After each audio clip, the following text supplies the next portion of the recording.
വയനാട് ചൂരൽമലയിലെ ഉരുൾപൊട്ടലുമായി ബന്ധപ്പെട്ടുകൊണ്ട് നിരവധി പേരുടെ ജീവൻ നഷ്ടപ്പെട്ട വിഷയമടക്കം ഉരുൾപൊട്ടലുമായി ബന്ധപ്പെട്ട വിവിധ വിഷയങ്ങൾ ഇന്ന് പാർലമെന്റിൽ ഇന്ത്യയുടെ പ്രതിപക്ഷ നേതാവ് രാഹുൽ ഗാന്ധി ഉന്നയിച്ചു. വയനാട്ടിലെ ഉരുൾപൊട്ടലിൽ നിരവധി പേർ മരണപ്പെട്ടുവെന്നും നിരവധി പേർക്ക് പരിക്കേറ്റിട്ടുണ്ട് എന്നും ഇവർക്ക് കൃത്യമായ സംരക്ഷണം നൽകുകയും സർക്കാർ സംവിധാന ഇടങ്ങളിലേക്ക് എത്രയും വേഗം മാറ്റുകയും ചെയ്യണമെന്ന് രാഹുൽ ഗാന്ധി ഇന്ന് പാർലമെന്റിൽ ആവശ്യപ്പെട്ടു.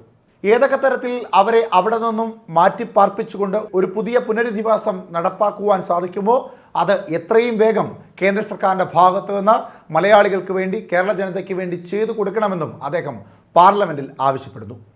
ഒപ്പം ഇത് ആദ്യമായല്ല വെസ്റ്റേൺ ഘട്ടുകളിലും ഒപ്പം കേരളത്തിലെ വയനാട് പോലെയുള്ള ഭൂപ്രദേശങ്ങളിലും ഉരുൾപൊട്ടലുകൾ ഉണ്ടാകുന്നത്. അതിൻ്റെ കാരണം എന്താണ് എന്ന കൃത്യമായ പഠനം നടത്തണം. വെസ്റ്റേൺ ഘട്ടുകളിൽ ഉണ്ടാകുന്ന ഇത്തരത്തിലുള്ള പ്രശ്നങ്ങളെപ്പറ്റി എത്രയും പെട്ടെന്ന് പഠനം നടത്തി അതിന് വേണ്ട നടപടികൾ എത്രയും വേഗം തന്നെ കേന്ദ്ര സർക്കാരിൻ്റെ ഭാഗത്തുനിന്ന് ഉണ്ടാകണമെന്നും രാഹുൽ ഗാന്ധി പാർലമെന്റിൽ ഉന്നയിച്ചു. മൃതദേഹങ്ങൾ എത്രയും വേഗം അവിടെ നിന്ന് നീക്കുവാനും പരിക്കുപറ്റിയവർക്ക് അവശ്യ സാധനങ്ങളും മരുന്നുകളും അവിടെ കൃത്യമായ രീതിയിൽ എത്തിക്കുകയും ചെയ്യണമെന്നും അദ്ദേഹം പാർലമെന്റിൽ വ്യക്തമാക്കി. കൂടാതെ നിലവിലിപ്പോൾ കേന്ദ്ര സർക്കാർ അവർക്ക് നൽകിയിട്ടുള്ള സാമ്പത്തിക സഹായം വർദ്ധിപ്പിക്കുകയോ അല്ലെങ്കിൽ നിലവിൽ വാഗ്ദാനം നൽകിയിട്ടുള്ള സാമ്പത്തിക സഹായം എത്രയും വേഗം തന്നെ അവരിലേക്ക് എത്തിക്കുകയും ചെയ്യണമെന്നും അദ്ദേഹം പാർലമെന്റിൽ തുറന്നു പറഞ്ഞു. Early this morning, Wayanad was hit by several devastating landslides. More than 70 people have been killed.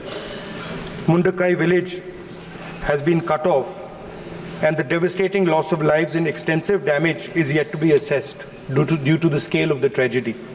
I have spoken to the Honourable Defence Minister and the Chief Minister of Kerala.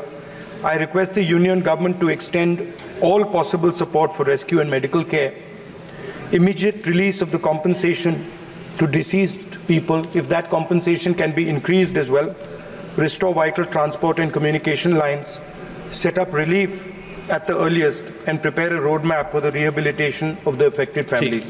Okay. Even as I speak, the threat of landslides looms over many areas in Wayanad and the Western Ghats.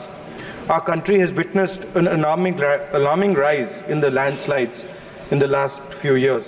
There is an urgent need for mapping of landslide-prone areas and to take up mitigation measures and an action plan to address the growing frequency of natural calamities in the ecologically fragile region. Thank you, sir.